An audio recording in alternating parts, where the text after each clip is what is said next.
Good morning. ADP Chasing is back with advance rate information and takes, and we'll talk about Jacob's Colts, Davis's Chiefs, my Bills, where everybody snacks. And I don't know who Pat roots for, if anybody, at this point, but we'll maybe ask that question. Hockey, of course, big hockey guy. And we'll play around with an FFPC $200 playoff challenge team, even though we know we can change that up until the last minute. But we can set things on their path in that respect. Thanks for being with us. ADP Chasing, first Tuesday of each month during the NFL season with our heroes, Davis, Jacob, and Pat. I'm Mike Shope from wintry Buffalo. This is ADP Chasing, December 2nd, 2025. ADP Chasing is for when you watch Ship Chasing, you go, these guys are just football guys. I have my 4% exposure blanket. Stay poor. Actually back in if it's Ashane. Stare into our crystal ball.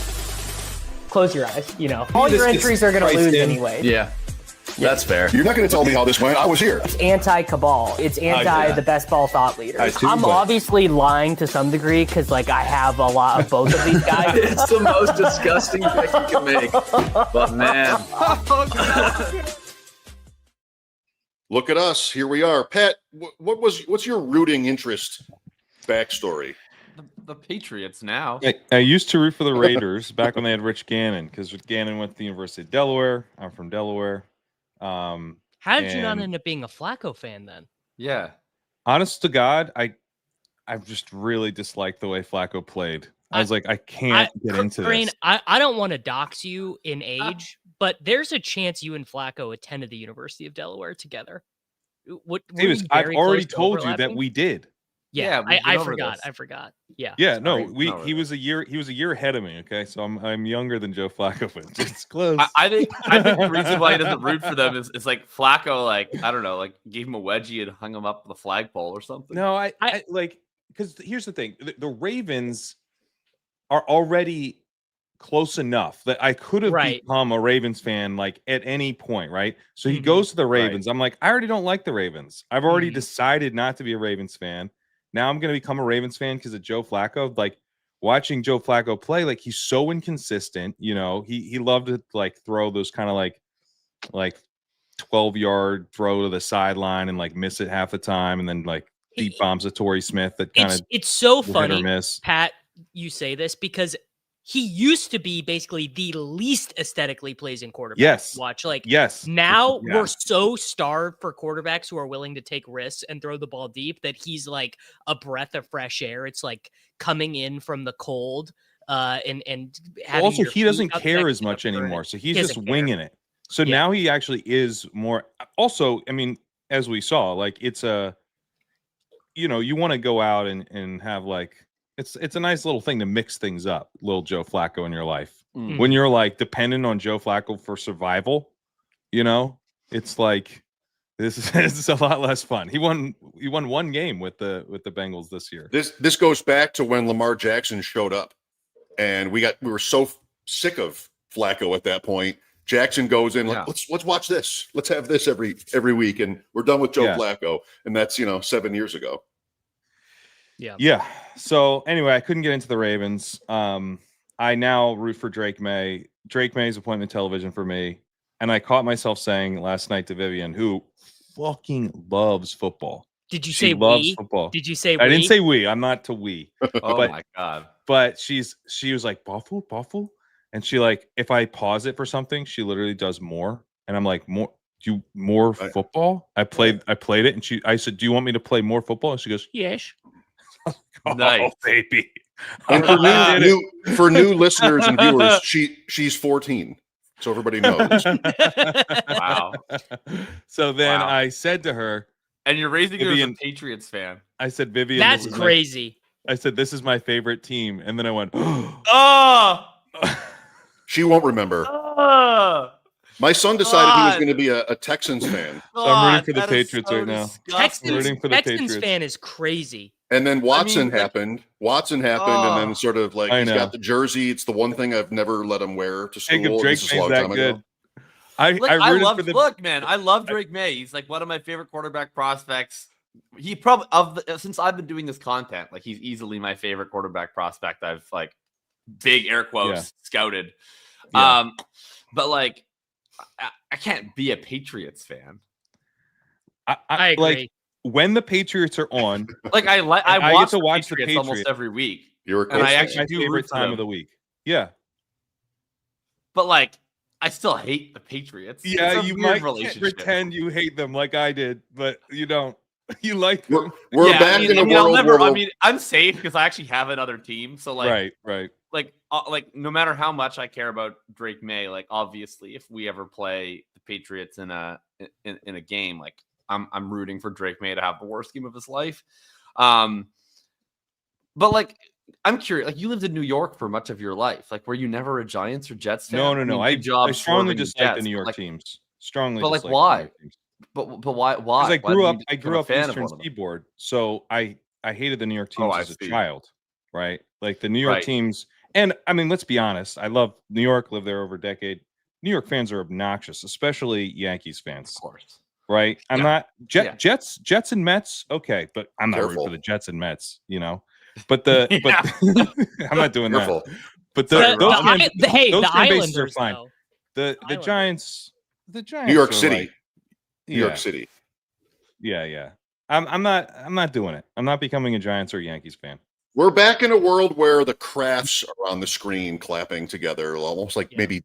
Do we end up at a New England Dallas Super Bowl possibly, where it's the Joneses and the Crafts? Well, related to that, I've already had my first cats in the cradle and the silver spoon moment with my son, because famously I was raised a Cowboys fan from my dad. Right, my dad loved the Cowboys and his dad rooted for the Packers. It's all it's all a thing. But basically, I abandoned the Cowboys. Actually, kind of similar to what has happened with Pat, where he just got caught up in the quarterback. I got caught up in the Mahomes thing because I moved to Kansas City the year they drafted Mahomes. I was at his first home start, yada, yada, all this stuff.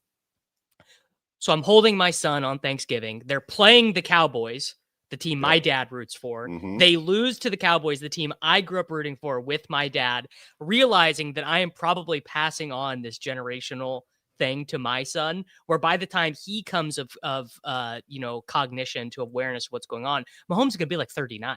It's gonna be like he might get one good Mahomes postseason this is not the sad story you think it is. That your son's actually still going to see Mahomes good. What I'm saying is I missed so young that your son will actually enjoy peak Mahomes still. But who knows? Mahomes could tear his knee this weekend, and it could be. No, over you're right. Many are saying the Chiefs dynasty is over already. They are saying it, but basically, the thing that happened to my dad and me, which is that I missed out on all the Cowboys Super Bowls, Aikman, Emmitt Smith. Right. Like, to me, the Cowboys are Quincy Carter, Romo fumbling the snap, all Dave that, Campo, all that Dave Campo, Bill Parcells, all that stuff, right? So, I said to my wife, we're driving home from Thanksgiving dinner, I was like, there's a world where my son ends up being a fucking Chargers fan. And that really cut deep. Like, I can't imagine that. Imagine raising, you do the best you can, and your child is a Chargers fan. I want to hear Jakob on this, but before, as a fellow dad, what's going to happen, I think most likely scenario for Vivian and for Elliot is they're going to see their dad's ethos and they're not going to root for anybody. Like, they're just going to play. They're just going to play their cards. Maybe. Yeah. And I'm not sure that's better. I don't think that's better. I'm not happier. Jakob and I talked about this the one week. I'm not happier being more toward agnostic when it comes to this. I mean, I just kind of want to root for. I rooted for May last night. The Bills are in second place. I would love to be more agnostic right now. I've been plotting terrorist activities against the reffing crew of the Colts Texans game for the last 48 hours. Like, I was agnostic for a while, and I thought it was because I was doing fantasy content. The Canadian terrorist activities, by the way, just to put any fears to rest here. Yeah, I'm not gonna kill a ref, guys. Like, I thought that it was because I was doing fantasy content, but that's actually not true. It was just that the Colts stakes were too low. Years. So I just couldn't care that much. And like, as soon as we were good again, like immediately, like my entire week is defined by whether we win or lose. Like, I've just been in a miserable mood for basically like the last 10 days consecutively. Well, you're the youngest. So nervous for the rest of the season. Youngest. Like, what I don't get about Pat though, it still doesn't make any sense to me. Like, so you were like a fleeting Rich Gannon Raiders fan, but like you love football. You're in like the upper 0.1 percentile of loving football, and you just never really had a consistent team that you rooted for. It's so no, I never did. I mean, I just wanted to watch all the games. I wanted to watch Red Zone and play fantasy like we all do now. I was just early to where we all got to. What's even crazier, Jacob, but you're getting there now. About Kerrane's perspective. Davis is nowhere close to there. Davis is like miserable with the Chiefs. Well, Pete's there. I know Pete's there. Pete's there. Yeah, Kerrane doesn't even have a college. The Denver Broncos, I think. Yeah, the Broncos. Oh, okay, that makes sense. Yeah. Kerrane doesn't even have a college football team to make him miserable. He's like completely football. No, I would be like. I guess Notre Dame would be my team because it's my dad's team. Like if I could like pick a team to win, I would say Notre Dame. I would have some allegiance. Yeah, I wouldn't advertise. How many players there's on the Notre Dame roster right now? Jeremiah Love. Yeah. That's it. Wow. The Ohio there's State, another one that might Ohio also State be like a Pfizer. top 5 back in the class. This is my I'll learn about him later. Roots. The Buckeyes are my roots. So got to show it off. Advisors just all They're around. gonna have like 4 offensive players drafted this year. Price is getting drafted. Fields is getting drafted. Yeah, no, I would not say I'm a fan of the team. I have like it's like one of those theoretical fandoms where it's like if I was going to become a college football fan, I'd probably start there. We have yes. The thing that's a bummer with this whole Drake May thing. I mean, there's many things that are a bummer. I rooted against the Tom Brady Patriots like gleefully. But my brother, he usually won. Well, it wasn't glee, but I enjoyed my it warmed my heart how much I disliked that team. My brother's a Vikings fan. He became a Vikings fan because in 1998, he saw like Randy Moss and was like, this is the coolest thing I've ever seen. Which that's like Jacob. I mean, he was right, He was like a 9-year-old who was correct. And so he becomes a Vikings fan. Obviously, that's a brutal experience and no more brutal than now. But when they were in the draft and like it looked like maybe they might get up for Drake May, I was like, I couldn't contain my excitement for that like the idea that could cool happen. Thing with your brother. And then I know now because I'm rooting for the Patriots that I would have become like a true Vikings fan. So then I would have actually like met my brother and we both would have been Vikings fan. So that would have been really fun. And instead, I'm rooting for the Patriots and he's rooting for Max Brosmer. like you could have thrown in one more first. No. New Hampshire. No. I was rooting for the Vikings to get him too, because I mean I'll never be a fan of a different team, but like I always really root for the Vikes to succeed. They're the closest team to Winnipeg. I've been to games in Minnesota a couple times. Like a lot of people in Winnipeg are Vikings, especially old folks in Winnipeg are Vikings fans because Bud Grant was the Blue Bombers coach in like the early 60s, and then he went to go coach the Minnesota Vikings after his success with the Blue Bombers. So there's like a lot of Vikings Winnipeg crossover. So I always want the best for them. It never happens, despite my wishes. But I would have loved to like enjoy the Drake May experience on a team that I feel warmly towards instead of like for the Sith. Right. Winnipeg it is sad. It is sad that I would never say this online on a tweet or anything, but I'm like actively rooting against Drake May. You're rooting against Drake May? I'm rooting against the Patriots. I don't want the Patriots. That's different than rooting against Drake May. Yeah, I'm not rooting against Drake May. Not really. I'm actively You can put up 40 and lose, Patriots. That's fine. No, yeah. I'm caught in this eternal quagmire where like Drake May's career was a reflection on my own as an analyst. So like I need him to win multiple Super Bowls and MVPs and all of that stuff. Well, you might have an MVP taken care of pretty quickly here. But like I also don't ever want the Patriots to win. It's just an internal inconsistency that just will never be right. And it's like deeply annoying. It's really interesting. That's Lamar Jackson for me. And then Jackson goes to Baltimore and Allen comes here, and that's been like every day, every minute of the last 7 years is these two guys both sort of like Sisyphus trying to get to the top here. Well, we've got 10 slides if you want, and we've also got an FFPC playoff challenge team to start building. This stuff does get me though. Bring on the hate. The Pats are so back. Like it's just kill me, kill me, kill me, kill me. They are so back, but also You want to talk about how annoying New York fans are? I mean, is there a more annoying group of people than Patriots fans? I know. Whoever's winning. I know. And I know how annoying Patriots fans are in because I'm in several Celtics fan group chats. So I talk to these people on a daily basis, and we're the worst as Celtics fans. The only thing here is Drake May. Like when Drake May's on, I watch, like Drake May's on one of the screens. I watch that screen with the sound on. Like I just watched Drake May. So it's like it was gonna happen. Regardless, they could have had a franchise team, and I would be a fan of that team. You know, or you know what I mean? An expansion team. Anyway, well, I don't like it. 9 letters. Long 20 years. Let's go to slide number 1. Pat is prominently featured. Here's a game I enjoyed. The Eagles getting run over at home. The Bears are going to get the fucking 1 seed, and Jacob and Pat are going to be like, and I'm not saying sorry. He's not good. I will apologize to Caleb Williams. I'll apologize to Ben Johnson. Like, Ben Johnson, I doubted you a little bit. You're awesome. You're 100% awesome. I'm not apologizing to Caleb Williams for shit. He sucks. I will apologize. I will apologize. For what? For Caleb Williams, I've been overly critical of his time to throw.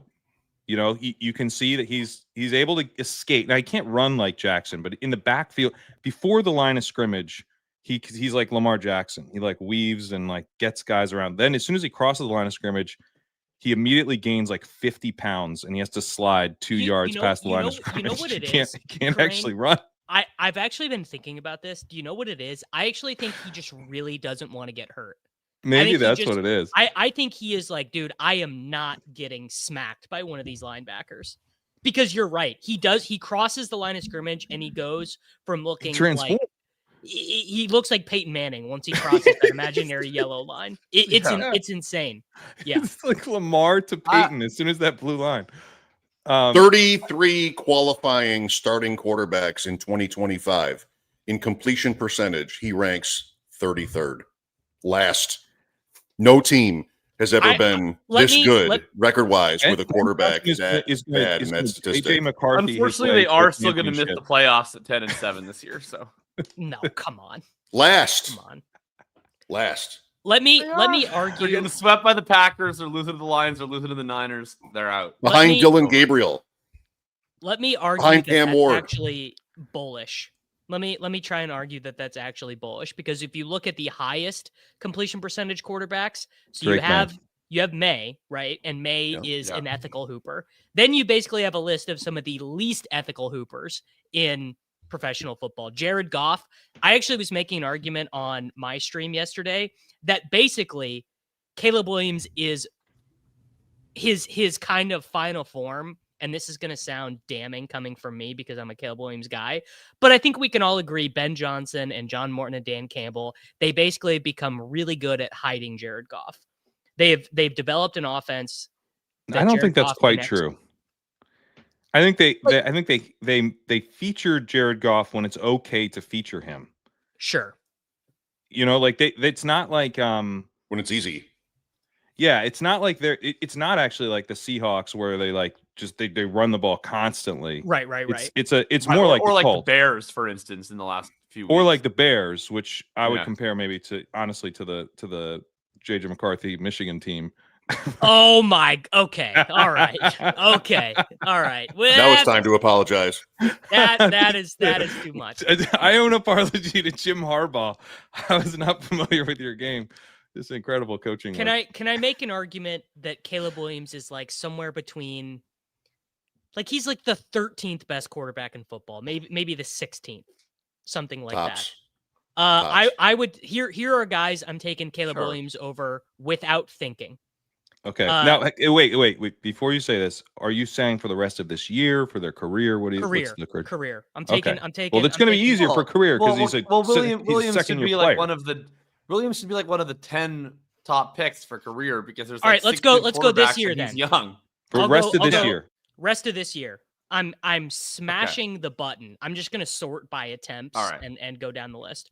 I'm definitely taking him over Cam Ward. I'm definitely taking him over Flacco. I'm definitely taking him over Trevor. Don't reach too hard here. Can I hit fast forward for the next Trevor Lawrence? I got Caleb Williams over Trevor Lawrence. Trevor Guys, Lawrence. Issue your apologies. I'd rather have him than Flacco. You would too. Admit it. You'd rather have him than Flacco. Admit it. Bryce Young. You'd rather have him than JJ McCarthy over Bryce Young. I think you would. All right, I'll give you Bryce Young. Okay. Sure. Yeah, I'm taking him over Tua. I'm taking him over. Okay, here's one no one will agree with. I'm taking him over CJ Stroud right now, easily. I want Stroud. Sure. Williams. There we go. Dissension amongst the ranks. I don't know. Both these guys don't do it for me. Sure, but it's fine. I'm taking him over. I'm taking him over Penix rest of season. You're assuming Penix is healthy. Assuming Penix is healthy. Okay. Anyway, but sure, you can have him over Penix. That's fine. Yeah. What? I'm not sure what we're trying. How about Brosmer? Chad's asking about Man, that Brosmer game. Okay, this is not. I had a lot of optimism for Brosmer. Didn't come to pass. I had very little optimism. I wanted to be optimistic, and I looked into it, and I was like, "Woof!" He was 10th in QBR in the Big Ten last year. What about Brissett? Preseason QB school video, and I was all in. Brissett. So since Kyler Murray went on IR, the Arizona Cardinals one good quarterback you'd rather take. Herbert. Caleb Would you take him over Herbert? Don't make me say that on the internet. Would you take Caleb Williams over Justin Herbert for the end of this season? I plead the fifth. I don't want to incriminate myself. Okay, wow. Would you take him over Dak Prescott? No, Dak is playing so good right now. MVP. Would you take him over Matthew Stafford? No, come on. Definitely Brock Purdy. Mahomes. That's a good line. Why waste time? Mahomes is the name you want here. Mahomes is the name. That's the question for Davis. Is Mahomes? Oh, come on. Mahomes is the best quarterback in the NFL. He's just not playing like it. Well, one small problem. Everyone in that organization. Everyone in that organization needs to do some deep soul seeking over the next. The Purdy question is easy when you think they're going to tickle your tonsils. Yeah. Would the 49ers be better or worse if they traded Brock Purdy for Caleb Williams? I think they'd be slightly better. Worse. I think they'd be a little clearly worse. Yeah, I think they'd be worse. And I'm actually, so it's so funny. I started out being the biggest Purdy hater, and then I actually last season he totally I bought in. I was a big Purdy guy. I'm into Purdy. I think Purdy's good. Want to get to some BBM chalk? Yes. On the next slide. Do it. How are we looking? 1 week to go in the regular season. Jonathan Taylor, the only player over 50%, and he's got a big gap here between himself and McCaffrey. It's insane compared to last year because there were 3 of the 5 highest advance rate players of all time in 2024. And there were 2 guys. When there 2 guys over 50% last year, or maybe it was 2 guys north of 45. Chase Barkley, Henry, Kamara were 4 of the top 10 ever. Jonathan Taylor will add to that list. McCaffrey is going to fall from this 38. Right, and Taylor, by the way, is going to have 7.1 points against the Seattle Seahawks in a devastating loss that they're going to get blown the doors off of right in front of my face. Yeah. I will be there, but it's going to be very sad. Good one for you guys. Jackson Smith and Jigba with a 37.5% advance rate from week 7 to week 13 after Rashee Rice returned from suspension. JSN and Rashee Rice have the same number of half PPR points. The exact same number. I think it's 130.6. This week helped. Yeah. Isn't that crazy? That is crazy. You didn't want JSN to go for 2 catches in the playoff weeks here, but you got that out of the way, maybe. Why did that happen? Just they were up. It was too easy. I think Flores is pretty creative and is willing to take bigger risks than most defensive coordinators. So it's not I feel like he would be the kind of defensive coordinator, and it's not like I've watched the all 22 of the tape, but he would just strike me as the type of defensive coordinator that might say, like, we're not going to let JSN beat us, and I mean it, and like I don't care what else happens, but we're going to completely reorient how we operate to just like not let that happen. And they blitzed maybe 70% of snaps. They blitzed a shit ton. And Darnold played like crap in that game. And I saw this from some Seahawks fans, because I get Seahawks fans on my For You page, I think because Danny Kelly, Ben Baldwin, and who's the other big Seahawks? And Mina Kimes. Yeah. So I just get a lot of Seahawks stuff, and all the Seahawks fans are. Seahawks Twitter is so intelligent.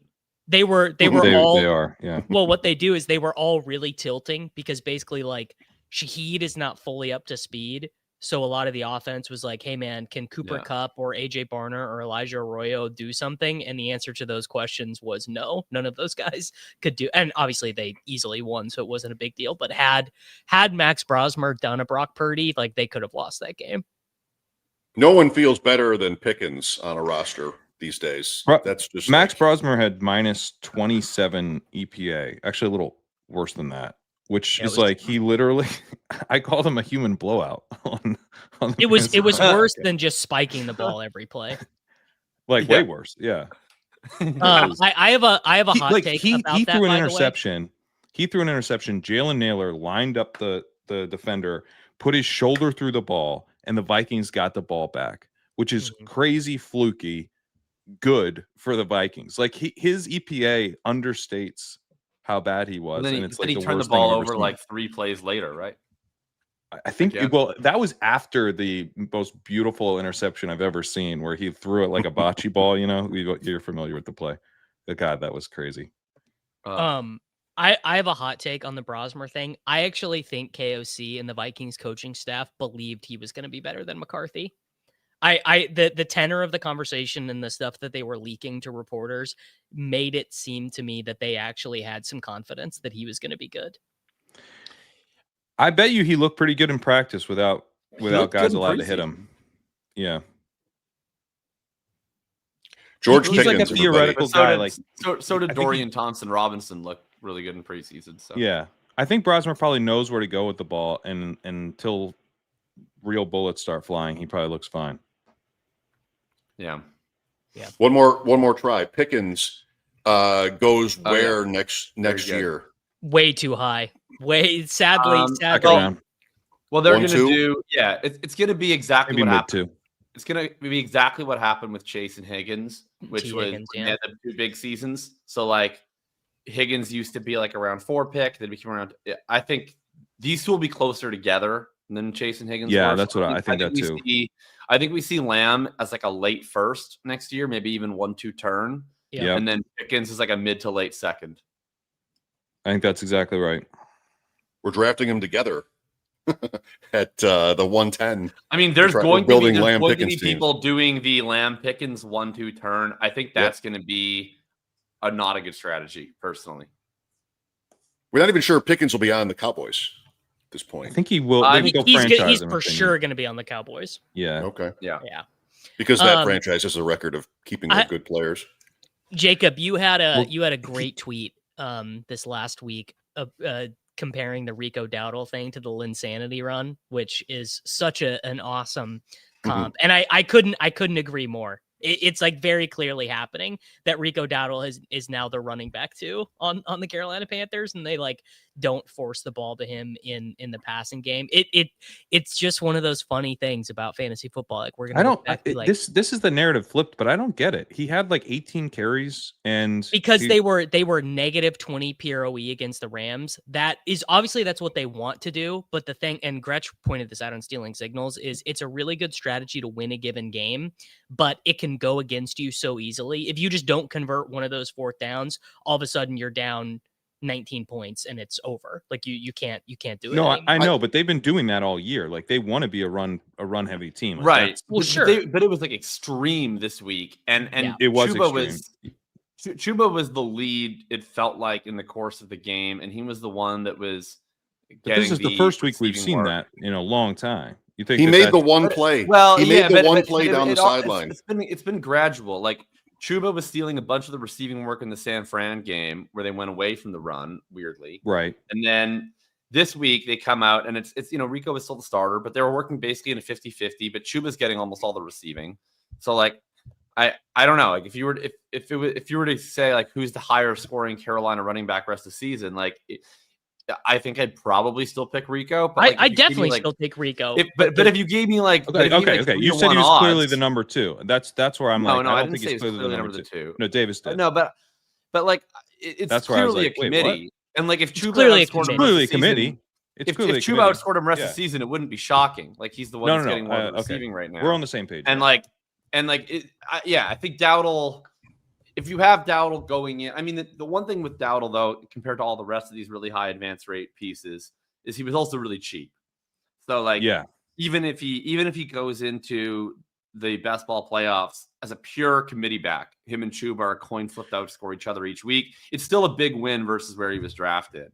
So that helps. The other thing with Dowdle is because he was cheap, he might be on teams that have Bucky Irving or Travion Henderson or RJ Harvey or guys who are probably going to score pretty well now, but weren't advancing teams. So he's like, he can kind of be for some teams. You can kind of like shake hands with Rico Dowdle and let him go on his way. You know, you don't even obviously you'd rather have him be crushing, but he might not be as necessary to the survival of these teams as Jonathan Taylor. And the Panthers have week 16 Buccaneers, week 17 Seahawks. Not loving that for and they're also off this week. They're also off this week. Next slide, Bucky Irving is one name you mentioned from the guys that are lowest owned here. I don't know, Brian Thomas, Davis. You keep talking about Brian Thomas. Like, where did the talent go? Couple of big name quarterbacks here. O'Marion Hampton maybe back. 2 full percentage points clear of anyone else. That is Brian Thomas the worst best ball mania pick of all time ever? Especially because he's only missed like 3 weeks. Well, he's paired so often. He's played so much. Yeah. So, Brian Thomas Jr. If I exclude Neighbors, I bet it gets closer. 7, 138, and 2 this week against Jacob's Colts. I don't know. I don't think so. Like I really don't think that's happening. I tried him in DFS last week, and there was a play early, and just sucks. BTJ sucks. I don't think he sucks all year. I played Brian Thomas Jr. in what has he done this year in 2025 to suggest that he doesn't suck? He had the one good. He was okay against the Raiders. 80 and 1. Yeah. Okay. No, he wasn't even good against the Raiders. He was all right. 5 for 80 and 1. And he had a 50-yard touchdown called back because Thomas because Travis. He had Hunter that sick catch offside. that didn't count because fucking Travis Hunter lined up offsides. Yep. Myers happened. Strange. Of this list, the guy I would most want to see on an advancing team, and I don't even think it's close. 3 for 55 on 5 targets against the Raiders. What are we talking? He got hurt. Yeah, he got hurt in the fourth quarter after going 3 for 55. The game we are thinking of is the Seattle game, 8 for 90 and 1 against Seattle. Okay, that was a good game. All right. Hampton is gonna. Hunter is still worse than BTJ somehow. What are we doing with Hunter next year? Like I'm drafting the shit out of him. He looks fantastic this year, and he got hurt. I don't Wherever his ADP is, people like irrationally hate him so much. Like you guys all set the ADP, and I'll just get 100%. I don't think Hunter looked that good. I mean, I don't think he looked bad, but like he didn't look like that's a take that I don't. I'm like I'd like to be that excited about him, but how is it that he sucked for like the beginning of the year? He had one good game in London. I mean, production-wise, I thought he looked just extraordinarily dynamic every time that he received targets. Yeah, but so did like Kadarius Toney, and I don't even mean that like some guys look cool. Like he couldn't really draw targets for the beginning of the year. Yeah, I mean, I guess that's a concern. Holy shit, I guess I don't really have that much. Invoked Kadarius Toney. Kadarius Toney looked awesome. Yeah. Like in his rookie season when he actually got targeted, he looked sick. Yeah, and he was a head case. Okay, I don't know. I'm willing to go in on this guy looks sick. Like it's not real. Like I guess it's not really my brand. Like I don't usually like this guy looks sick players. J-Mo. Like I'm willing to invoke the JMO methodology of this guy looks sick every time I see him on my television screen for Hunter, especially since he was able to earn targets consistently in college. I'd like to point out for Travis Hunter to take that Jacoby Myers is now a wide matters receiver the price 1. to me. Yep. So what's Jacoby's is Jacoby on the team next year? Rental. Not under contract. They could re-sign him, but he's a free agent. Yeah, they should not re-sign him, and they should just turn that role over to Travis Hunter. Weird move that looks like it might work out really well. I mean, weird at the time, but now you're just like, well, clearly the reason they did it is they think Brian Thomas Jr. sucks. They could have had Brandon Cooks. They could have had Brandon Cooks. Thomas having a Jaguar would be awesome. I would be very excited. Where does he go? Wherever they can send him. Patriots? Just get him off the team. Hey, Brian Thomas Jr., Kansas City has a need for cost-controlled labor at the wide receiver position. Yeah. I mean, they were the rumor was they were listening to offers on him halfway through the year. I didn't believe that, though. I would love if I'll tell you who I'm not going to be in on next year's Brian Thomas. I know if he's on a new team, I think. I mean, Lawrence is not good. Like, you want to talk about someone I would take Caleb Williams over? Trevor Lawrence all day. I said that. Okay. Okay. What if Brian Thomas Jr. is at the Bateman line though? Like he's like wide receiver 44. But he won't be. Like people still believe in Brian him. Thomas there. Yeah, he'll be a fifth round pick. Like he'll be. He won't be. Like I'm not saying I wouldn't take Brian Thomas Jr. at any cost. It's just like from the sentiment, it seems like the market is much more forgiving towards Thomas than Hunter. And I feel like if it's Thomas and Hunter next year, I would be way rather be on the Hunter side of that. And I think Thomas will go higher. And I would just take Hunter over him every single time. What's the prognosis health-wise? He'll be fine. Week 1. Yeah. He'll be back week 1.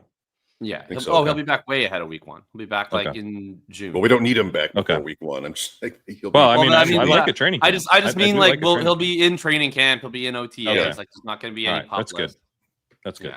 Davis Hampton on this list. Exactly. BTJ will go exactly where DJ Moore went, and Hunter will go where Dunze went, and I will feel similarly.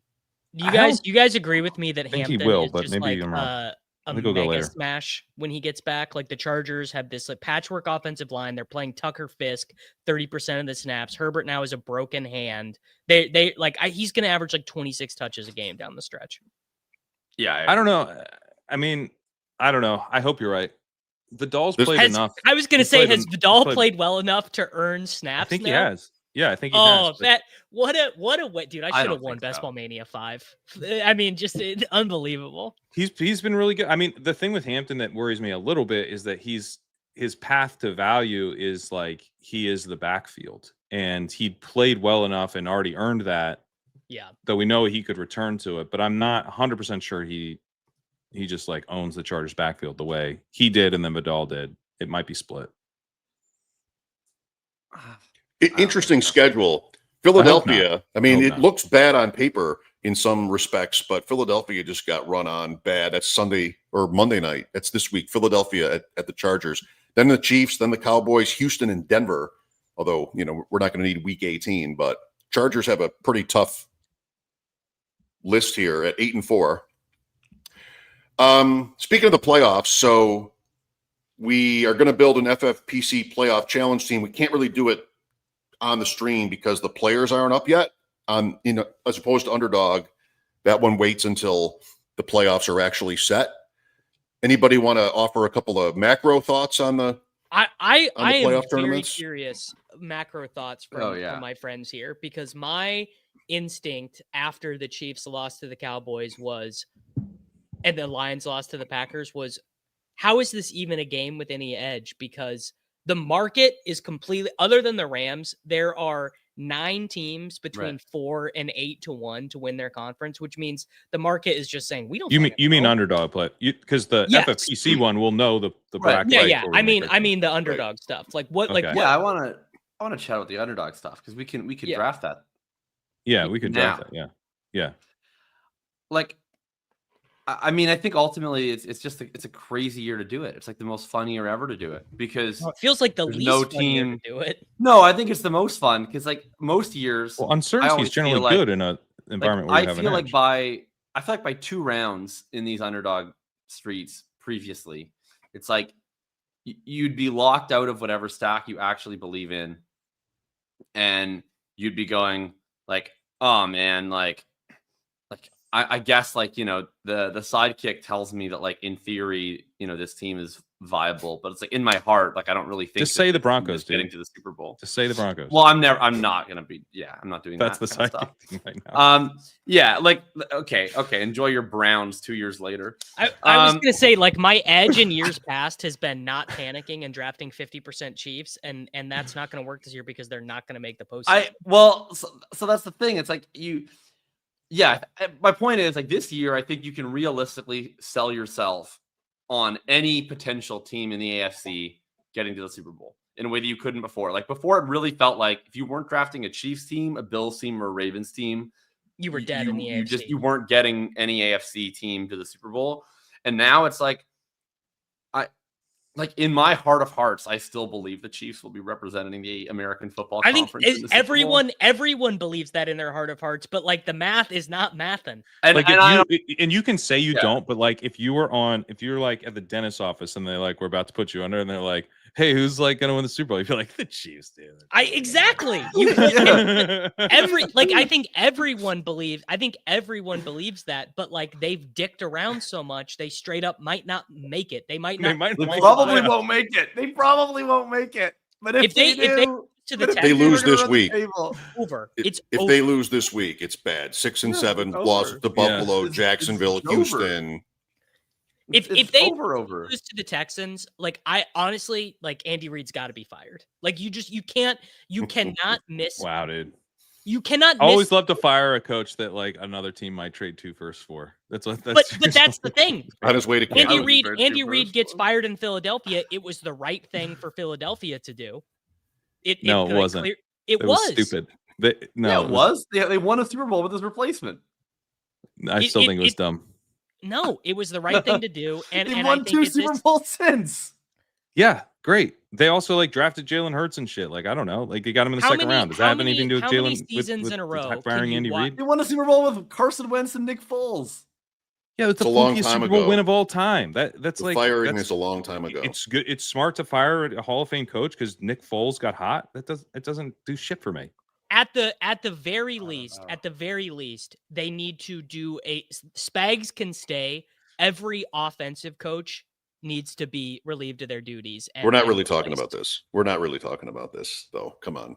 You cannot miss the fucking postseason. Oh well, I agree. Andy Reid is quarterback of all time. They should get rid of Andy Reid, and I wouldn't like. He's completely cooked. I've been won over by that. And Veach also needs to. Veach also probably. When you say he's cooked, do you mean as an offensive lineman or as a coach? Because he's still got it as an offensive lineman, I think. Yeah. There we go. It is possible, I guess, that the 4 longest tenured coaches in the NFL could be in trouble. Reid is second or third. It's Tomlin, Harbaugh, McDermott. Tomlin will never be fired.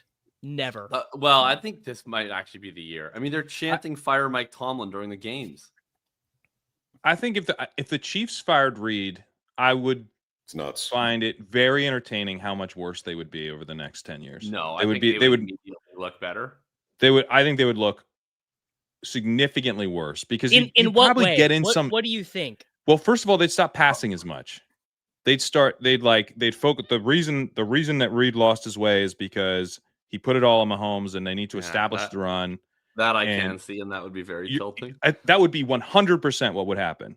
First of all, no team passes as much as the Chiefs now, Can or Mahomes last year, or the year before, or the year before. Wait. Idea. They hire Zach Taylor.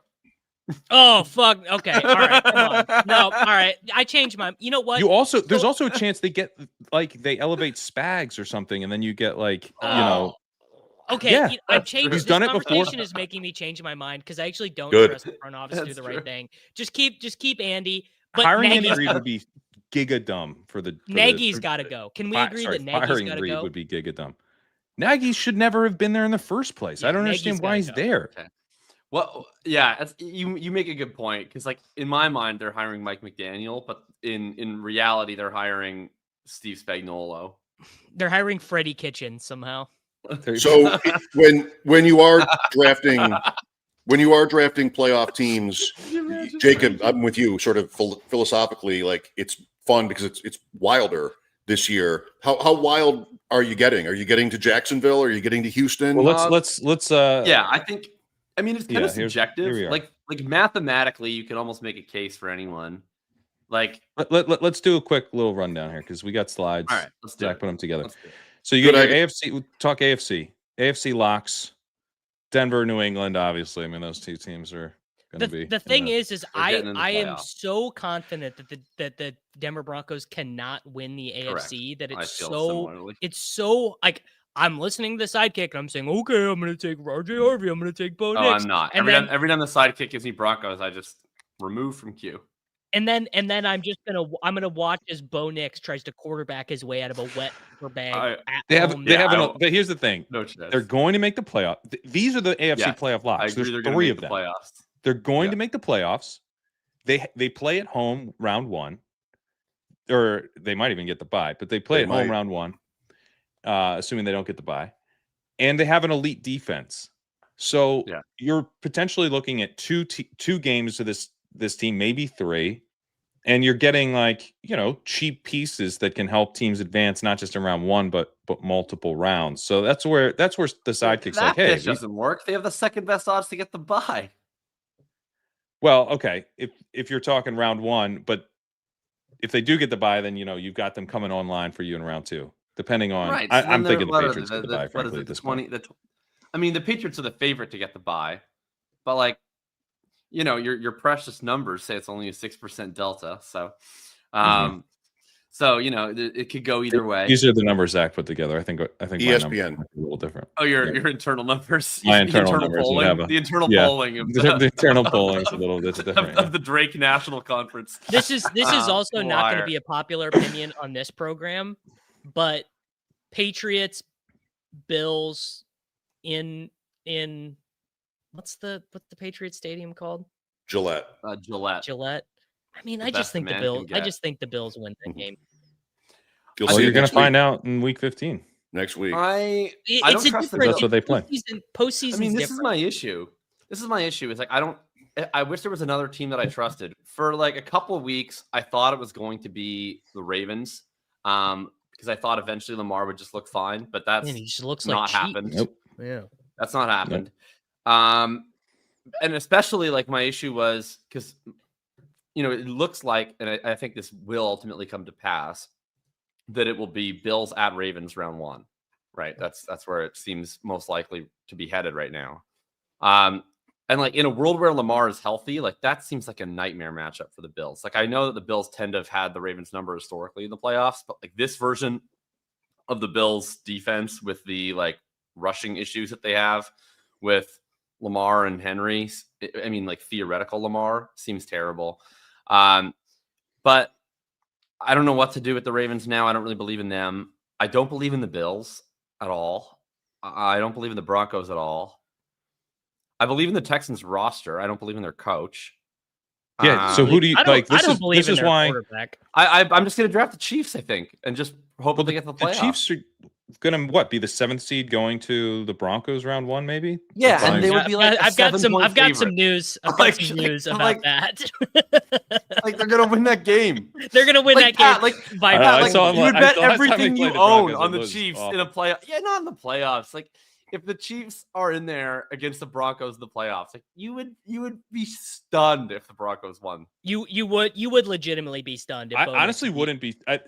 Mahomes has looked so off this year, and the Broncos defense is good enough that I would not be stunned at all. They just don't look. The Chiefs don't look Chiefs. Something just happens to those guys in the postseason, though. They're better than last year. They're legitimately better. They are probably a better team than last year. Yeah. By every quantifiable on offense, they are miles better. I think Baltimore has to get a little bit more respect here. They're favored to win their division as bad as they looked last time out. They've lost to the Bengals. They've got Jackson, Henry, Flowers, even Andrews give you what Denver doesn't have. The Tennessee team that got the 1 seed a few years ago with Derrick Henry, at least they gave you Derrick Henry as an option in these tournaments. But the Ravens do have pieces. So the Ravens are 61% chance to make the playoffs, though. I take Ravens a good bit because I don't believe in the Bengals defense at all. The Bengals are going to blow it. The Ravens, by the way, have Pittsburgh twice, but they also have a trip to Lambeau and they have New England in between. So they have a couple of the tough non-division games. And Lamar does games, not look right. The Well, non-division yeah. games like really don't matter for the Ravens though, because their only path really is winning the division. So like if they lose to the Packers, like it's not great, but also it's like no. I think this is incorrect now that the Bengals have Burrow back and look decent. Like they need to. The Bengals again too. If they just keep losing games, the Bengals win out. They're gonna lose. Well, but the Ravens have. Wait, but the Ravens play the. Do they play the Bengals again? They next week. They play the Steelers twice. Yeah. So if the they Ravens sweep the 3 division games, they win the division. That's it. Well, they don't have to sweep even necessarily. But, So like even if they do, They lose to the Bengals win, and they split with the Steelers. Right. Anyway, I'm saying the non-division games only matter if they lose the division games. If they win the 2 Pittsburgh games and the Bengals game, they have 100% division win equity. Okay. They would be at 9 wins. The other I'm 2 teams can't get better than 9 wins. They would have the tiebreak. They probably will be a dog in Cincinnati. That's they wouldn't have the tiebreaker over the Bengals because they would because they'd have split the games and the Bengals lost to the Bengals have they lost one to the Steelers. Okay. Yeah. I think they're an underdog in Cincinnati. That'll be in week 15, though. The Bengals go to Buffalo first, and then Baltimore, Pittsburgh this week. The Patriots are paper tigers is like, I think true. And someone also mentioned they don't have an offensive line, which is also true. They might have Campbell back by the time the playoffs roll, especially if they get a bye. But, who isn't? I think they look great. In the AFC. None of these teams. If the Chiefs don't make the playoffs, and if we don't see any signs of Lamar looking like what we typically think Lamar is, then I probably believe in the Patriots the most of anyone else. Like, if we're talking about for the next month, or a month from now, then a month after that, who has the best quarterback of these teams?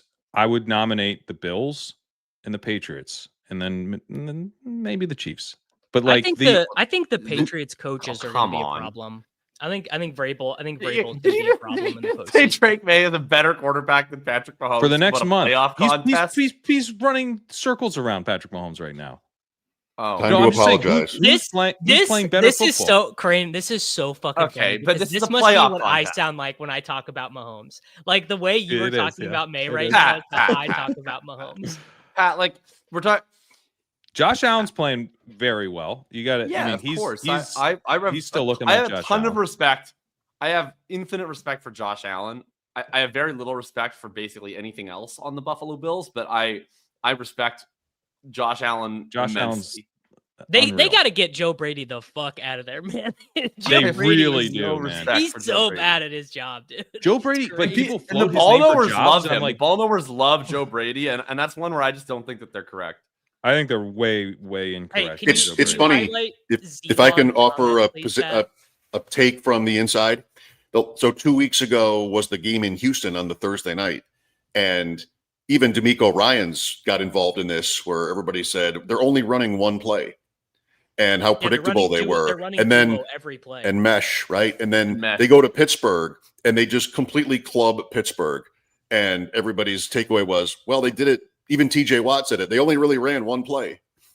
So when you dominate, it's cool, and when you lose, it's much that was that impressive against Pittsburgh. Like Pittsburgh kind of just like Pittsburgh floated. Pittsburgh's like the biggest case for the Ravens, I think, is Pittsburgh sucks. Like Pittsburgh, it's 42 minutes of possession. It's 10 first downs allowed. I mean, it's dominant.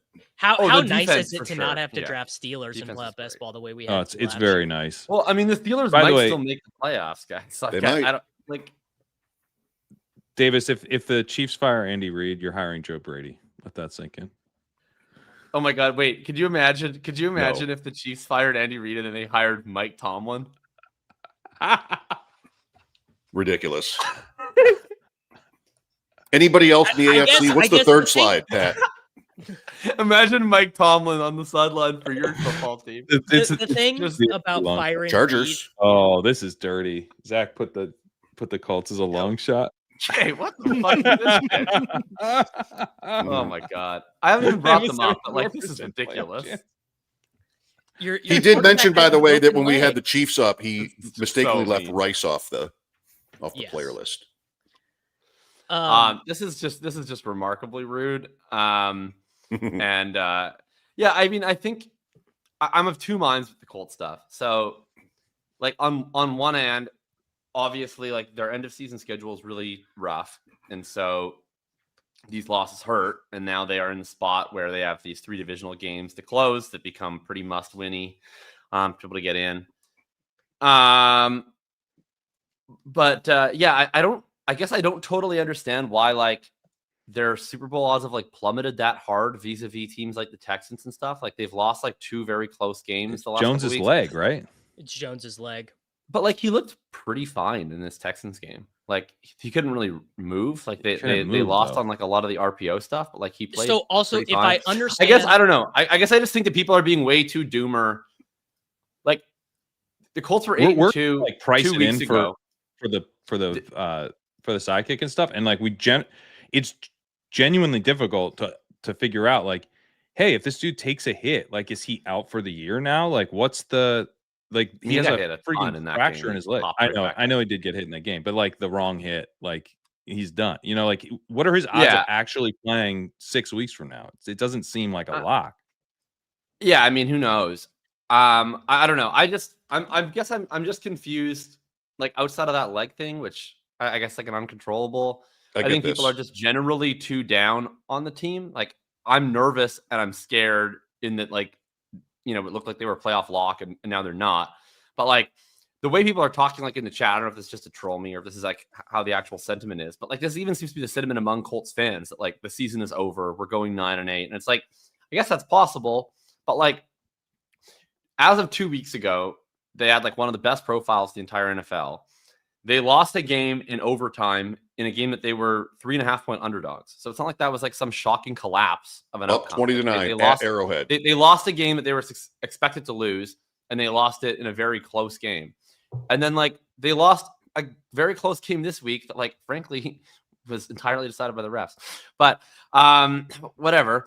Like I don't know. I think that they're still probably good. And I think people are just, I guess, always kind of doubted this team and couldn't say it because they were winning every week. And now they're not. But like, this still has the highest point differential, I think, in the entire NFL, or at least in the AFC.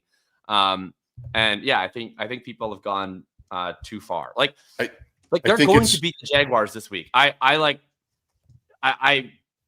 can't like make a guarantee, but like the Jaguars suck. And we are way better than them, and we're going to beat them by multiple scores this week. I feel pretty darn good about that, and then we'll see what happens in Seattle. But I think people are going way off the deep end for a team that has been quite good all season. I think it's simply the name Daniel Jones, broken leg or no broken leg. I think it's simply that it's Daniel Jones. You know, everything you said. You know, point taken. They're a 1.5-point favorite at Jacksonville. That surprises me that they're favored. I mean, I'm going to have the biggest bet of my NFL season on the Colts in that game. I think people are way too down on them, and I think I have legal sports betting. By the way, it went into effect in Missouri yesterday. Yes. I placed my first legal sports wager from the comfort of my couch yesterday. I did the DraftKings King of the whatever longest touchdown. Kyle Williams hit it. Genius. Davis, you're going to get a share of the pot. No, you're not, because Marcus Jones' fucking 95-yard punt return got it or whatever. So just welcome to legal sports wagering. Indeed. NFC guys, I have stronger takes in the NFC than I do in the AFC, probably because I'm not clouded by these storm clouds. Well, I think the NFC's it's a better group of teams, really, and they're better teams. Yeah, it's just like we got a super chat here saying Patriots will be first round exit. Broncos defense too elite to be counted out. Chiefs have to win out. Bills, Ravens need to show any consistency. I mean, the actionable thing there is the Patriots being a first round exit, which is like totally plausible. Even if they get the 1 seed or they'll be the 2 seed at home, they could easily, like, Mahomes coming to town. I guess I am a Patriots fan now. If Mahomes is coming to town in round 1, I'm pretty terrified of that. Omar coming. Yeah, like, that's what's truly the betting terrifying. line on that game? Like it's Chiefs minus 2.5. It's Chiefs minus 2.5, and I think it's New England by less than 3. Might be 3.5. I might even give them the hook on the other side. New England is favored by less than 3 at home in that game. I think Chiefs are favored. If the Patriots, I would empty the wallet. I was going to say, if the Patriots are favored in that game, I'm putting my month-old son's college fund on like, the Chiefs. Whatever the line opens at, if it opened at Patriots minus 2.5, the public bet would be 98% Chiefs, and the line would have to switch. I guess. Yeah, I guess. Like to protect Vegas's downside, because like right, no one was betting on the Patriots in that spot. I've got 2 NFC takes to lob out, which is that the Seattle Seahawks are the most obvious. They were so good in the regular season. How did they lose in the first round? Team of all time. And my second take is, I don't care how bad the Philadelphia Eagles vibes are. They are absolutely smashing. I would take the Eagles against the Packers. I'd take the Eagles against the 49ers. And I'd probably even take the Eagles, plus 2.5 points or whatever in LA against the Rams. The Eagles, they have the obviously they have like the institutional memory of being good. Everyone remembers when they flamed out against the Buccaneers, lost like 30-7 against the Buccaneers as home playoff favorites or whatever in Tampa. But the difference was the defense was bad that year. Defense is basically fine right now. And I think one of the things, and this is the thing that no one from big football will tell you, but one of the things they're going to realize is that starting every series with a 1st and 10 run to the 19th best running back in the NFL, not a winning strategy. Barkley is so fucking cooked. And so so every series they start, okay, 1st and 10, now it's 2nd and 9. It's basically like running Kareem Hunt at this stage for the Philadelphia Eagles. And I think that they will be good enough at self-scouting in the postseason to not do that. Maybe I'm wrong and they won't do that self-scouting and Barkley will play them out of a playoff win, but I don't think so. I think the Eagles are probably the best team to bet on right now. They have a really good defense. It hasn't been as good the last couple of weeks, but it was crazy good before that. They have like really, really good receivers. I know there's all the AJ Brown, discontent and everything. It's so funny that every time he gets 30 fantasy points, they lose. Like Hurts is because the only time frustrating. They throw it to him is when they're down by multiple scores. Yeah. Hurts is frustrating, but in a playoff game, if you're like, hey, I have Sam Darnold, who do you have? I'm like, I'm happy to have Justin Hurts or Jalen Hurts, and you have Sam Darnold. It seems Sam Darnold in the playoffs is nightmare fuel. Well, against Darnold, sure, but like if you're like, I have Jalen Hurts, I have Matthew Stafford. I like Matthew Stafford. Yeah, I like Matthew Stafford. I'm not terrified of Matthew Stafford. This is one of my favorite I'm narratives. Not terrified of Jalen Hurts. Yeah. The Super Bowl MVP, national champion, Heisman Trophy winner, 80% win record. He's the problem. He's definitely the problem. All right, Tim Tebow. Yeah, I'm scared. I want Davis to be wrong on Seattle. I want Seattle to go to Tampa and maybe win, but Philadelphia, I don't love it. San Francisco at Philadelphia, I think I'd be in trouble. I think the Eagles would be in trouble. You can't get me to ever like even though they shoved it at me last year, like you just can't get me to ever take the Eagles with Jalen Hurts seriously, no matter what. Like they could win 5 Super Bowls in a row. The 6th time, I'm like, they're not going to wriggle their way out of this one. I don't. That doesn't seem very rational to me, and I don't understand. It's just because why I should think that. Well, I have no respect for Jalen Hurts, at all. And then last year, I had a lot of respect for the team around Jalen Hurts, but this year, I don't think the team around him is actually that great, or they're good, but like, are they great? No, they're not great. The running game is bad. The running game is actively bad. I missed you guys. Jalen Hurts, if you look at like EPA and stuff, he's fine. He's better than Lamar's been this year. Right, but what if you watch him? Yeah, it's frustrating. It's very frustrating. The Eagles are like extremely frustrating, but they are trying. To me, the Eagles are Packers, but it probably will work better in the playoffs because the Packers are going to do the same dumb shit where they're going to run the ball constantly and try to win with their defense. But I actually trust the Eagles to be able to pull that off a bit more than I do the Packers. The Packers are more frustrating because like if they just aired it out, they probably win easily. And I'm actually not sure the Eagles would. Let me the Eagles are built to do the formula they're going to do. Because I really like their quarterback. I think he's good. Right. I think they hold him back. Love's definitely I don't know what the Eagles are supposed to do. They don't have a top 25 quarterback. Like, let me respond to Jacob's criticism. I'm going to respond to Jacob's any numbers criticism you pick would support that they have that from Jalen Hurts because he's in a but why? I just think we should view Hurts the way we view these like other guys. Like Jacob, if you 25, there's not 25 quarterbacks who deserve to be backup. Like you get by the time you're like at 22, you're like Jesus. Like there's no way he's not a top 25 quarterback. Yeah, that's just wrong. It's on the borderline. That's just wrong. No, Davis, you can't do what he's done if you're not capable, and he's capable. I didn't walk through the fire just to smell the smoke, Jacob. Is that a Hurts quote or an Andy Reid quote? I don't know. That's a Hurts quote. You either win or you learn. And Jacob hasn't learned about Jalen Hurts yet. He's going to keep doubting. Another division title, another 12 wins, another NFC Conference Championship trip. Jacob will be telling you. He's not a top 25 quarterback. Top 25 quarterback. What are you, Chris Sims? Do we have Chris Sims on the show today? What's going on? Jimmy Garoppolo did a lot of that stuff too. Oh, good Lord. Who did Chris Sims just call Drew Brees? You know what? You know what, Davis? You're who would you take the rest of the season? I would love to take Caleb Williams over Jalen Hurts. See, that's y'all pissed Jacob off talking about the Colts. And we have the same fucking team and the same quarterback, and one of them you guys take seriously. It was Knicks. He called Drew Brees Jr. I think Daniel Jones is a top 25 quarterback. I'll give him that. But it's not much because top 25, like there's like we are watching some of the worst quarterback play in the history of the league at the bottom of the league right now. All right. Could I actually name 25 quarterbacks I think are better? Obviously not. You know, there's no chance. All right. Enough nonsense. That's my point. Where are the Bears? Spiritually. Yeah, where are the Bears? They're on the next slide. They're on the next slide. Hang on. They're not a lock, apparently. Oh, they're the seed. I guess I should make one other point is that long shots.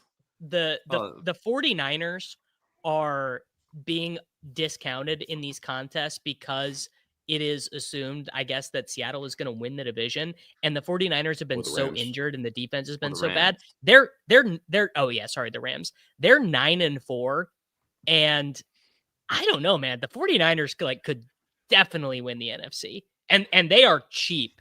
Other than McCaffrey, I don't think they can because of the defense. The defense is so bad. I don't know, man. I don't know. I think that if the 49ers, this is actually where maybe Shanahan just proves me wrong, but right. I'm not sure he has it in him to win the way they need to win in the playoffs, which is just going to be like putting it on Purdy and playing to score 40 downs and playing aggressively, consistently, like because I think they have the horses actually to do it now. Yeah, they're healthy enough now. They're hard to bet against, I think. I think they're really fun as far as like advance rate pieces go because they won't win the division, so they're they definitely they have no bye probability. They're not going to be in the bye. Yeah. So you're I mean I guess which is kind of bullish. It's kind of bullish in the way too early wild card contest to have teams that are like locked out of being the bye, because at least if you draft a dead team, you're like, well, maybe I'll get my $5 back, even if this team is like locked out of getting a Super Bowl or runs bad or whatever. They're a half game out. They're a half game out of first with 4 games left. Put it this way: if the 49ers were the AFC, they would be the prohibitive favorite, in my opinion. For sure. Yeah, they would. The quote long shots. If any team on this first page was in the AFC, would they not be the favorite? Seattle. I think they would be the favorite in the AFC. I would pick Seattle to win the AFC. Yeah. You know what? Reflect the Sun makes a great comment. Dalman was such a big get for the Bears. O-line can't be overappreciated. This brings us back to summertime ship chasing of our most impactful storylines. When I drafted the Bears offensive line as the #1 most impactful storyline, watching Kyle Monunga and DeAndre Swift run for 300 yards against the Eagles certainly made me think that was correct. I'm just going to say that the Patriots having an elite run defense and not so great against the pass has actually been pretty good for Drake May. So I think Milton Williams is a good pick. Oh, God. You guys are... Who isn't rewatching these shows? By the way? I think I'm actually. So you guys all seem really down on Seattle, and I obviously understand why. I'm very down on Seattle. I'm down on Darnold. Darnold sucks, and he will melt down. Yeah, but you made a comment. I think it's fine. How could I have picked up that you were down on Seattle with comments like that? You made a comment about Darnold. Yeah, Darnold's I don't really respect Darnold, but like, I don't know. There's like we just talk. How many quarterbacks do I actually trust that are going to be in the playoffs? Like truly trust 24 that will win their team a game without like it's like Stafford. And then you're down 10. Here's the test for me. You're down 10. Okay, beginning in the fourth quarter. What quarterback are you actually like? Okay, I'm in this. Like I would feel that way about Stafford. I would feel that way about May. I feel that way about Allen. I don't know if Mahomes is going to be in the playoffs, but if he is, I'd feel that way about Mahomes. Yeah. If Jackson looks healthy, I'd feel that way about him, but not. I don't feel that way about Jackson now, though. Love. Yeah, no, not right now. But if he gets healthy, then maybe. And then for me, like literally nobody else. Love. So like Love. I don't feel that way about Love can come down 10. I think he can, but I don't. Oh, Prescott for sure, but he's probably not. Purdy. I think Purdy can come back. We don't know that. It's actually on the next slide. But I don't totally trust him. Caleb Williams. I put him in the love range. No, Caleb's. It's over. Hey, he can run around. The problem is he only has 15 minutes, and he's going to spend the whole 15 minutes running around the backfield. I don't have time. He runs 3 plays, and they take 3 minutes off the clock because he spent so much time avoiding sacks.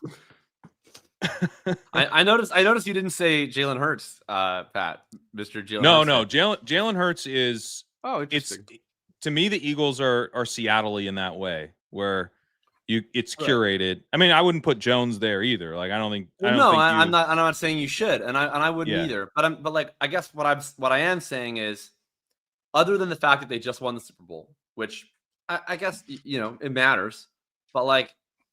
It's the point of the fucking game is to win the Super Bowl. Okay, but this isn't the 2025. You guys just told me that firing Andy Reid worked because Nick Foles got hot and won a Super Bowl. Dude, the whole Super Bowls are like the cachet. No.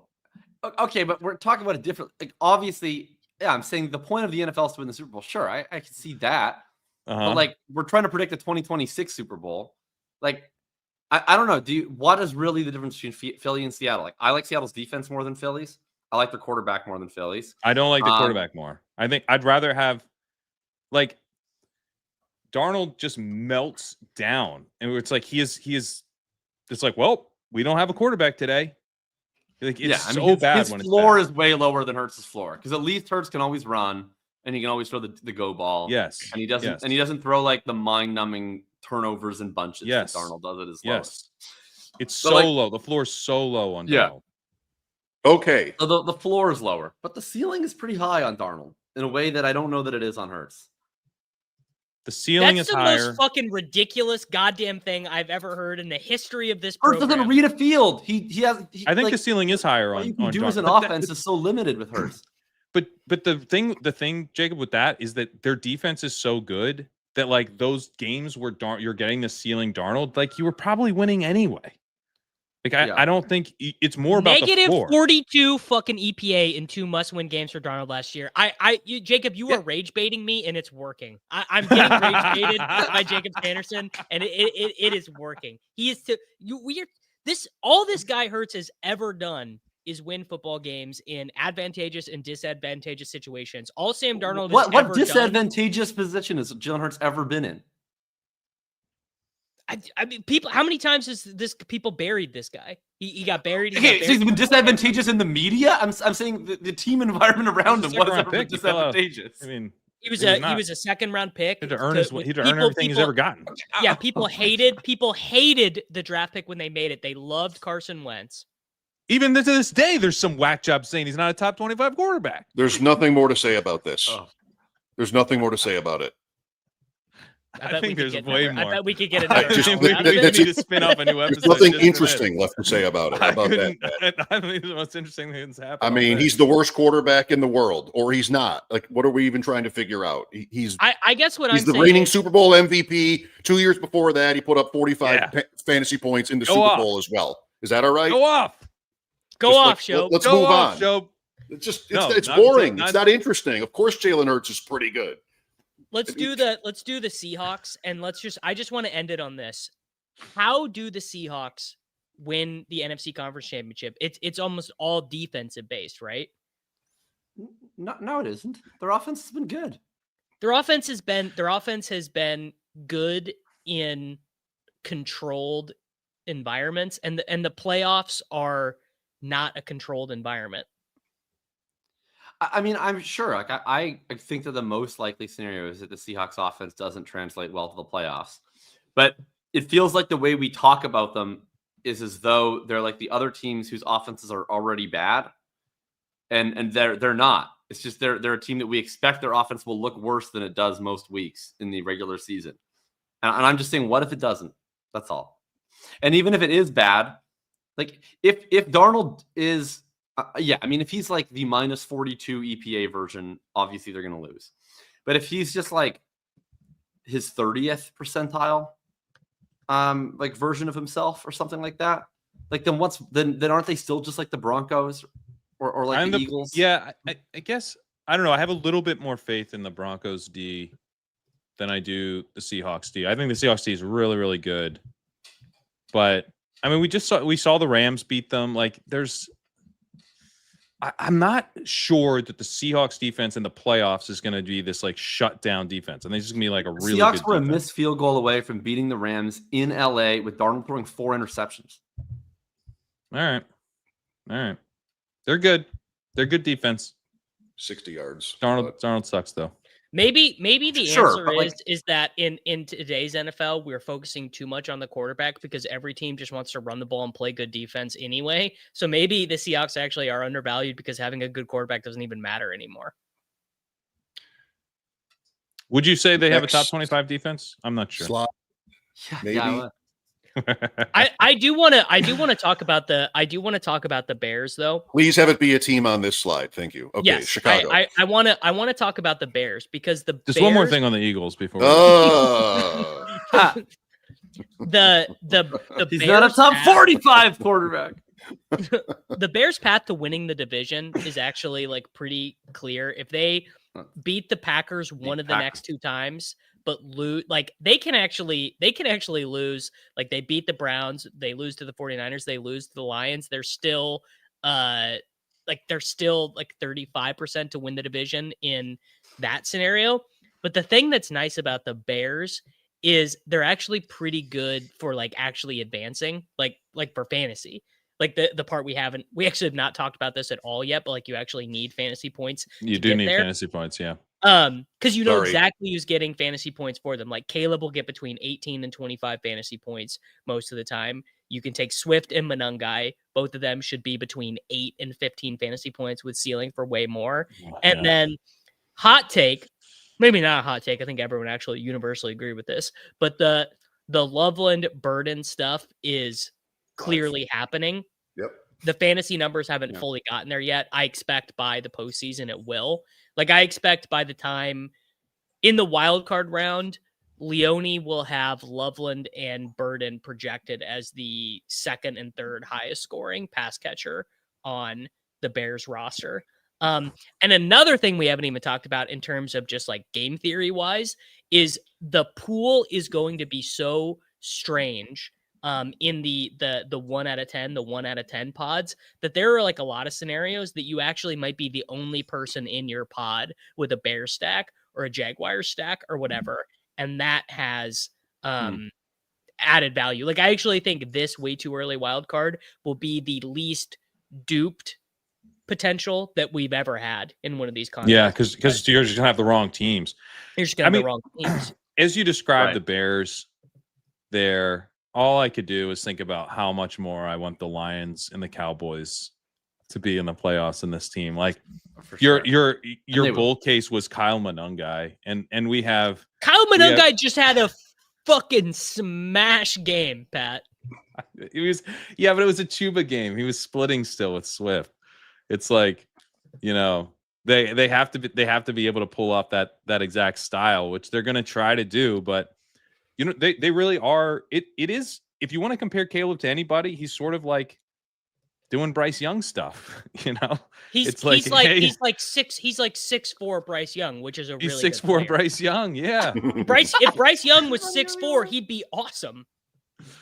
Well, I'm watching him play, and he's still not that great. But it's exciting sometimes. Detroit just lurking. Lions, man. Lions would be so much more fun than the Lions are. The Lions are done, man. Lions are cooked. Done. Yeah, that'd be so much more fun. No, they're not done. They have 44% chance to make the playoffs. They're not done. I do think they're the worst. I do think they're the worst pick in the pool right now because they're Lions have a implied that they are like. No, it says 44 right there. The Lions have a. Caleb is not 6'4". Yeah, I think he's 6'2". I said it's like 6'4". Yeah. No, 6'1". on the athletic 6'1", he gave him 3 inches. On the athletic playoff sim, they're 30%, and if they lose to the Bears in Week 18, they are 11% to make the postseason. Detroit, Dallas is Thursday night in Detroit. Yeah, I mean that's a win or go home game. That's right? That's a loser game. Yeah. For as Dallas, Bill Simmons would say, that's a loser leaves town game. I think who he said the loser leaves town game. He has one. You know who it is? Who? Colts Texans. No, Chiefs Texans. Chiefs Texans. Except the Texans. Well, that is also a loser leaves town game. No, and the Texans Jaguars is a little loser leaves town as well. The Texans don't even have to leave the fucking town if they lose that game. That's how dire things are for the Chiefs. Right? Because they have a must-win game against the Texans, so the Texans can be like, well, it's fine, probably. Yeah, sorry, Colts Jags wasn't the loser leaves towns. It was Chiefs Texans. Yeah. Okay.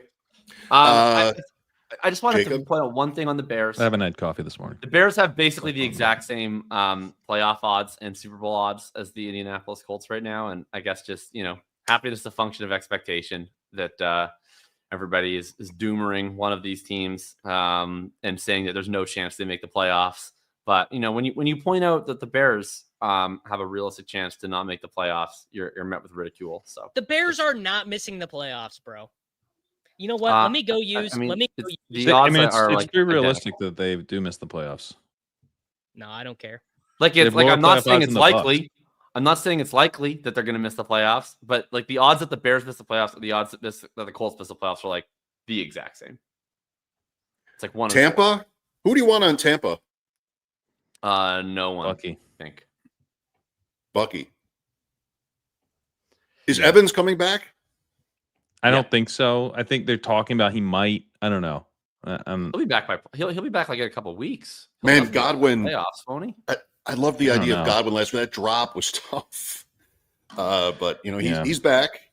So just to get things back on track here, Chief points out height isn't the thing. It's actually eye level. If you're tall with a huge forehead, it might not matter. So we should probably talk about next time we talk about height. I want make sure you're. Thanks for back on track, Pat. By the way, thanks for back on track. This part of the head doesn't matter. This is on track. It's just really just where the eyes are. Well, the overall here with the underdog playoff tournaments is you can do a lot of different things. We'll get to the FFPC playoff challenge and build one when we get to the point where we know who's actually going to be in the playoffs. We can do that on the stream if you guys would enjoy that. Last call is starting next week. It's all I can think about. Oh yeah. Oh man. God. Oh man. Pat has A.D. Mitchell. He's gonna win the whole contest. Pat has Devin. Pat has an unreal team. Jackson Franklin, Dart, Bryant, Mitchell, naked. Coker, Monungai, Fannin, Tyler Lockett, even Fannin. Yeah, Pat's. Well, you guys never play last call before. I did way too many bits with my wide receivers. If I'd done less bits, I have Monungai. I have Woody Marks. God. You have Devin Neal. Holy shit, Pat. That team's going to be more alive than most BBM teams. Don't forget Arian Smith. That could be true. That team is unbelievable. Dart, Marks, Neal, Manungai. He's got Ollie Fannin, Gordon, Theo Dylan Johnson, Franklin. and Schultz. That is like a legitimately good team. It is. I have BBM teams worse than this. How did this happen? Yeah, like that team is going to come in like fourth in like the average BBM pool. I'd love to see it. As high as the stakes are here, I'd love to see it. I want to make one note. This is like nothing that we're even talking about, but Woody Marks is an all-time. Maybe running back talent does matter a little bit. Yeah, for real. Because boy, does Woody Marks. I said all offseason, I was like, man, Joe Mixon stinks, or Joe Mixon's not playing. Nick Chubb stinks. So Woody Marks is like my fourth most drafted running back. And every time I took him, I'm like, God, this guy fucking sucks. And boy, was I right. He's so bad. He is just every run, you're like, oh, there's some space, and then he just never finds it. He never, ever finds the space. It's incredible. Oh, God. Yeah. He's got Jacob, the thing is, though, he's so much better than Chubb that you're like, oh, a little juice, a little burst. Even really that much better than Chubb? I'm not sure, actually. I would say, like, when I was watching yesterday and they started to bring Chubb in for carries, I was more nervous. Chubb, when you watch it, it's the aesthetics of it, because Chubb has this, like, he doesn't have any burst anymore. He just like kind of goes to the hole at like one pace and then kind of continues through the hole at that same pace, but he knows where to go.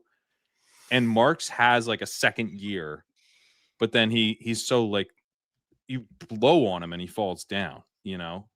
So it's he's not very good. I've got Daniel Jones and Alec Pierce. Jacob's got Slap Demon. Is that Wicks? That's Wicks. Yeah, that's Wicks.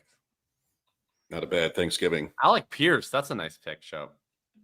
That is a nice pick. We could have some I thought potential there. We were excited about Shope's team when we I know. Up, I remember. This is me. Welcome to me. This is what happens. We love our team. We love our process.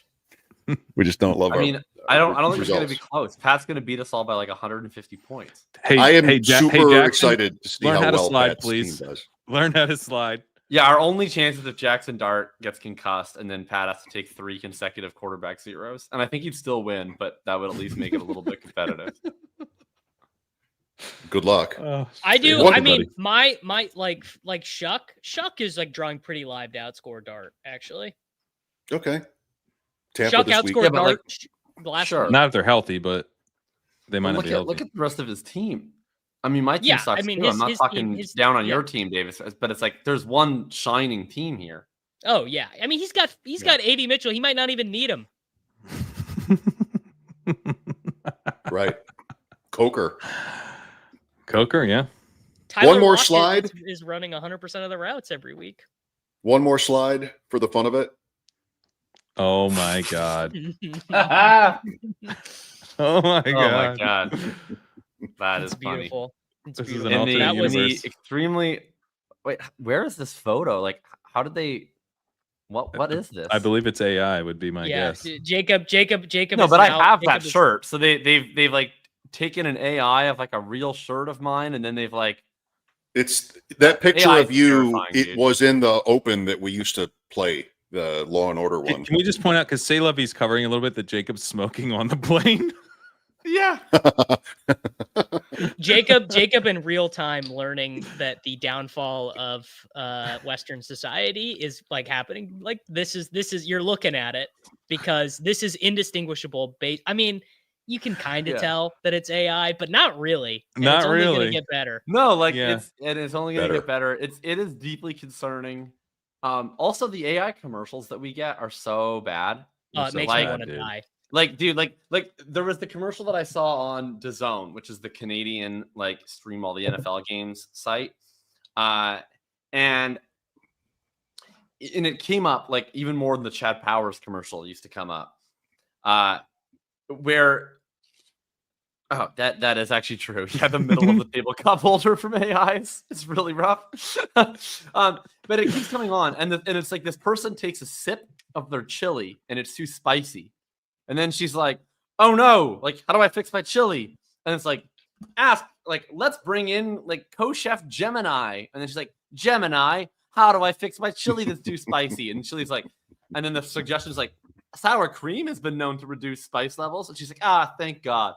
And it was like, what? The thing is, Jacob, how is this our society? We need to ask the fucking AI to know that sour cream makes your chili less spicy. Can I have the table to rant for like 90 seconds? Yeah, can I have the table? So I've got a couple things I want to do. Is it about Jalen Hurts? No.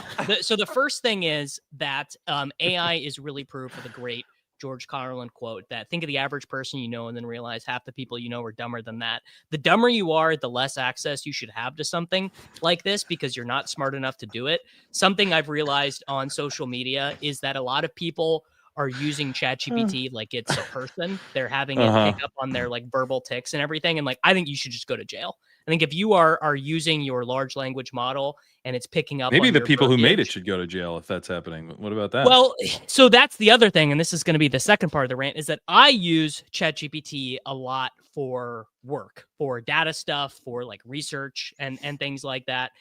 Not because I want to. I would prefer that these tools didn't exist, and that if anything, they were used like only for science or only for education. It basically like only to advance knowledge of humanity as a whole. But you are forced due to the outside pressures of capitalism. Like if I'm not using ChatGPT, because I am self-employed, I do everything myself. I do marketing, I do emails, I do scheduling, I do thumbnails, I do it's all by myself. And using a large language model, it probably saves me, I would guess, 20 hours a week, probably, of work, the stuff that I have it do for me. And I'm not even particularly good at it, but I wish that it didn't exist. But the main thing I wanted to say is that there is a Claude commercial that uses the hook from All Caps. It uses the beat from All Caps, which is like one of my all-time favorite songs from MF Doom. And it makes me so angry every time it plays because I'm like, there is no one who would hate AI more than MF Doom would have absolutely hated the concept of AI and of large language models. And it triggers me so hard. And to Shady's point, I'm not using LLM for data stuff the way he thinks of it. Like I'm not having it code anything for me. I'm literally just having it do database things for me. Like literally like taking Pro Football Reference pages and then putting it into a spreadsheet. So it's not data stuff. I'm not learning to code, although God, I wish I could. Point being though, if you're a stupid person, you should not be allowed to use it because you're not prepared to handle the capabilities that it has. There should be an IQ test to be able to use it. That's all. Shady came in here and I think he might have deleted it. It was a very funny comment. Oh no, here it is. Dave is using LLMs for data stuff would explain a lot of his fantasy results. Yes, but no, reads to me like Davis is having a good year. I actually am having a very good year. I am advancing. Well, that's because you're a human brain, not because of AI. I'm advancing. Damn straight. This is actually very funny. So I spent all offseason doing the 8.3% bit. Do you know how many teams I'm advancing right now in Best Ball Mania? Got to be 25. 16.7%. Exactly, literally exactly average. Yeah. Wow. So, nice. Which, by the way, you exactly what I wanted. I just give me exactly 25 teams advancing in Best Ball Mania. I'm at 32 right now, but the Patriots have a bye next week, so that's probably 25 real teams worth. Yeah. I'm exactly the same as you, Davis. I've got exactly 25. My expected is 27, but we'll see. We'll see what happens. How are you guys in because we talked about this on Shipsgiving, but like I'm having like an unbelievable high stakes year. We won all 3 of our playoff matchups. So I had 7 main event teams and 3 of them are in the league championship, and I'm in first of all 3 of my NFC leagues as well. So it's been a really good year. I'm having a decent year, but I'm so tilted because it should be like an unreal year. So I have a team with Scott Barrett and Ryan Heath. We were first on points and we're in the final. And then we'll be in the sprint regardless. Team with Gretsch and Lawrence Bailey. we were also first in points, and we were the 2 seed, second in points, but the 1 seed had both. Whatever. Auto queued. We're in the final. But then there was these 2 other teams that I had. One with Ron and Liam, and one with my buddy Cam, and we missed the 4 seed by 3 points on each, where Tet McMillan middled us, and then they both would have won their playoff matchup this week by like 40, which was like deeply aggravating. But yeah, overall, still potentially some fun sweats. And then we got the team with Steph. Yeah, DC. The team with Gretsch just made the finals on the back of Drake May last night, so that's nice to see. Nice. Yeah.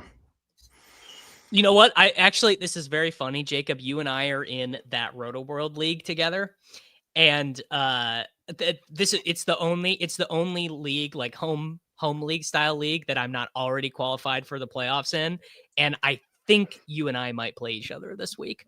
Oh, really? I gotta look at the schedule, because I don't think I gotta look it up, but it's the only league that I'm not. It's been a good year. Huge week, although the week 14 buys are the worst. 4 teams on bye. The week 14 buys are really, really they're annoying. Really bad. Yes, I do play your concepts of a planning, right? Oh yes. Oh yeah. That redraft. I do play. I do play you. Now I understand. Yeah. Yes. Rotopats League. Yes. All right, boys. Of a plan. We're in the 5K league we did with Leone. We're the 3 seed currently. Oh, and there's like 4 teams that are all 8 and 5, and Leone sends out what needs to happen for us to like get the 1 seed every week. So I'm not sure what, but we just need to do well and have the other teams do poorly, and I think we're still live for the 1 seed. That's all it takes. And I know you'll all be rooting for my big gorilla. That's a standalone league. How'd your Kentucky league go? Mine? Yeah. 2 out of 3 main event teams are in. One won the league, the other made it to the sprint. So I'm happy about that. You'll be rooting for my Fantasy and Frame Stacey Perez team in the Big Gorilla Finals this week, I know. Shipcast Sunday, as usual. As usual. We'll be back after what else, a week Pat? Off of Thanksgiving. Yeah, we got the sidekick up in Legendary Upside. Hop in the Discord. We'll get you set up. Do you have testing time out stuff for DraftKings? Do you want to hop on this afternoon, maybe? Yeah, I could probably do that. Okay, I'll message you. Cool. Yeah, legendaryupside.com. Check it out, and then join us back here for the Shipcast next Sunday or this Sunday. Jacob? Oh, yeah. You can find my usual stuff. Dynasty points tonight. Stuff I'm thinking about DFS with Davis on Thursday. And we'll see you on Sunday. We are on an all-time hot streak with the Gold Star plays on thinking about DFS. 80 Mitchell cover boy last week for thinking about DFS. Look at you. Look at AD. Pretty good. He locked in. The thing is, I actually just wrote this up in my waiver wire thing. I actually don't think he's any more or less locked in, but the Jets' options to not play 80 Mitchell are Alan Lazard and Arian Smith, who was a healthy scratch last week. So like basically it's kind of the perfect scenario for him. You know what it's like? It's like when Jordan Poole got to go play for the Wizards, and it's like, well, it doesn't matter how bad Jordan Poole is on the Wizards. Like they have no other option. He can just get shots up, and that's 80 Mitchell. 80 Mitchell is just getting shots up on the Jets, and so it doesn't matter how bad he is. Basically, Jets have Miami this week, and Davis, our one of our 125 best ball teams, is third with a bullet. Is cooking, making a move. Mm-hmm. Anything else you want to promote? I'm going to go do the Swolecast in 10 minutes. So hope to see everyone over there. I went to school with Joe Flacco, so that analogy would have worked better if you'd said Vince Carter. But I knew Jacob would know Jordan Poole. Yes, definitely. My brother-in-law is a blue hen, by the way, Pat. Oh, but he's nice. Born in '79, so he's got to be older than you. Not sure he. Well, if he took any English classes, he might have had my dad as a professor. Okay. Kerrane, I never understood your username on DraftKings until just now. I didn't know that Delaware was the Blue Hens. I thought it was. Yeah, I thought it was something related to the University of Northern Carolina or Boom. whatever. It is. It's both because my dad went to Carolina, so UNC Blue Hens. There you go. The little matchup. At least we had one learning moment today. We did. I think we had a lot of it was about. Unfortunately, it was about my DK username. Catch me weekdays and after Bills games on the Odyssey app or WGR. Our show streams live every day on YouTube as well. WGR Sports Radio 550. Ross Tucker today, 4 Eastern. Thanks, guys. Pleasure being back with you. Let's meet again in a month and draft a playoff winner. Maybe we'll know who's actually going to be in the postseason. That'll help. Next time we do the show. Go Pats.